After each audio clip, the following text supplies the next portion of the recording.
So, Incredible Hulk 2 was actually pretty cool. Love me a good Hulk movie without the Hulk, even though there's a red one that's pushing 82 years old. But all jokes aside, guys, Captain America Brave New World was actually a pretty solid movie. This is why you don't believe all the naysayers and weirdos of Twitter who get to watch this movie for some freaking reason early, unlike us, and they give you these weird reviews. That way it can sabotage your mind process. But no, that's why you always go watch the movie for yourself and generate your own opinion. Don't listen to fake ass sounding Twitter reviews filled with rage. The only rage that's allowed is Red Hulks. But this shit is not safe either. When I watch the movie, I can definitely see why people have issues with it, but I'm not gonna flat out hate the movie over those issues. There is also so much enjoyment to be had while watching this movie. But I'll say it straight up, this feels like more of an Incredible Hulk sequel than an actual Captain America sequel. There's only one Captain America villain, and he's barely in the movie. And there's more Hulk villains, and they're the main villains of the movie. Why is Sam Wilson Captain America cleaning up Bruce Banner's mess? It's because the Hulk in the MCU right now is so freaking incompetent and can't do nothing no more. So other heroes gotta clean up his mess, even if it was 17 years ago. But this movie follows Sam Wilson. He's Captain America. He's been Captain America for a while. He's loving it. He's also loving to hang out with his Isaiah Bradley, the guy we met in the Falcon and Winter Soldier. And also Joaquin Torres, the brand new Falcon. He's training him in his ways of the Falcon. Also, Thaddeus Thunderbolt Ross is now President of the United States. He talks to Sam and he says, I want to restart up the Avengers. But then, oh no, Isaiah Bradley causes an incident at the White House. Why would he do this? Someone's got to be behind it. And that someone is a Hulk villain. But that Hulk villain, I won't say until you see the movie, has way more to do than the actual Red Hulk has to do in this movie.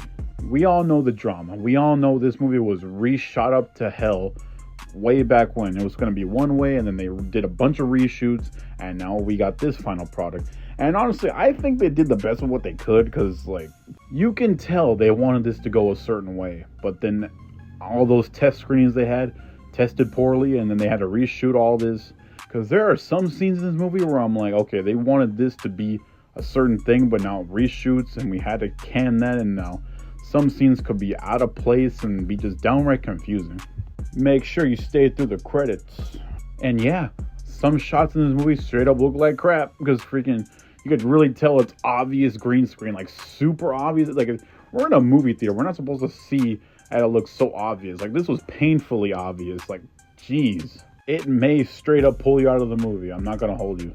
Also, Red Hulk. God, Red Hulk. They just use him in all of the marketing, every promotional poster piece that they have, every TV spot, and he's barely in this. He's like in this for maybe 7 minutes. And then that's it. So I'm like, dude, come on. We finally have a badass, great Hulk again. And we can't get him for more than 7 minutes? He's the main villain, isn't he? That's some bullshit. Okay, that's enough for the Sour Patch Kids method. I was sour, now here comes the sweet. Now, what was it that Anthony Mackie said in all his interviews? Oh yeah, it brings back the vibe of old school Marvel. And this movie for sure 100% has that. It has to have that, well, it tries to have that Winter Soldier tone as much as it can, and it really wants to show you that, okay, we're serious now. This movie was more serious than I would thought. Yeah, there's comedy interwoven in that, but it doesn't compromise the seriousness of the movie, and I really appreciate that, and I think a lot of people are going to appreciate that too. This also has a lot of badass action. Like, this action in this movie is the Captain America action I've been missing, and Sam Wilson straight up shows it, and I love it. He's still rocking dual tech. Like, remember in the Falcon and Winter Soldier finale, he was going crazy, showing the power of the shield with the power of the wings, using that in tandem, and he's also using that, like, but crazier in this one. Like, you could see some of the shots, like him ricocheting that shield, him drop kicking that shield onto someone's face. Like, it's just so good, and I love it. But some action, you may call some bullshit on some of the damage that Sam Wilson takes, because he's just a normal dude. He has no super soldier serum. He's doing the best he can. He just has a suit from the Wakandans and the Captain America show that Steve Rogers gave him. That's it. That's all superness about him. He has no serum. So when he's like taking like shots or something, or like getting thrown around by Red Hulk, like we've seen those TV spots, or those straight up bad bashes that Red Hulk's doing to him, like the shield and the wings can only do so much, bro. I know Vibranium's tough, but damn. Anthony Mackie as Sam Wilson is the best he's ever been, hands down, in this movie. Harrison Ford, Red Hulk, Thaddeus Ross, he's just about as competent as William Hurt was as Thaddeus Ross. Not really nothing brought new to the table. We just need another big name to get the people watching this movie. Because some people, Twitter especially, will be like, oh, Sam Wilson Captain America movie by Anthony Mackie? Oh, no, that's bullshit. I don't know if I want to watch that. Oh, Harrison Ford is the new Thaddeus Ross? Oh, my goodness. And Marvel's just going to be like, oh, yeah, look, we got Harrison Ford now. Hopefully people will jerk this movie off. Like, come on. Harrison Ford is Harrison Ford. That's all. Plus, Danny Ramirez as Joaquin Torres, the new Falcon. People in other reviews say he was annoying. But honestly, I really liked his chemistry with Sam.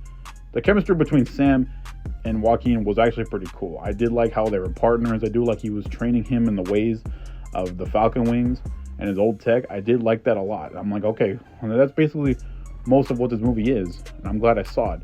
But yeah, the comedy with him, I don't know, it just came off as natural to me with him, because it didn't seem forced at all. It just seemed like it was part of his personality, and it shines through so much, especially with their dialogue, and I appreciated that. I liked it. And now, Giancarlo Esposito as the Serpent. He was actually pretty cool. Like, it's Giancarlo Esposito. He's Gustavo. Like, we all know he's cool, and he's great at playing villains. But you could definitely tell he was definitely part of the reshoots, because I heard his casting way late. And I was like, wow, okay, so he's definitely going to be reshot into this. But he serves just as well as Giancarlo always serves. He's reduced, but he's not wasted. People will say he's wasted, but no. He was doing quite a bit throughout the film, but he could have been used way more, because he's a Captain America villain, and this is a Captain America movie. That was some good action when it was Giancarlo versus Sam Wilson. That was some good shit right there. But maybe it would have been a little bit better if you had Giancarlo Serpent and the leader, the Hulk villain that's pulling all the ties and making puppets out of Isaiah Bradley, the other Hulk villain, them both working together throughout the whole movie. I think that would have been cool, because it would have gave Sam Wilson more purpose for being here instead of just cleaning up Bruce Banner's mess. Plus, the ending of this movie to me was, I thought, weak, because you have this hulking rage monster villain, and yet at the final battle, while all the chips are down, that was really the conclusion you came up with. It could have been something way rawer, because like, that's how Winter Soldier was, and this movie's trying to have the same tone. It could have been better, but whatever, it is what it is. In the end, guys, Captain America Brave New World was a solid movie. It was definitely one of the better Marvel movies that has come out, better than most of the content in Phase 4, and also it gave Sam Wilson a pretty decent look at the new Captain America, because some people have not accepted him. I've accepted him, and he's pretty cool as Captain America.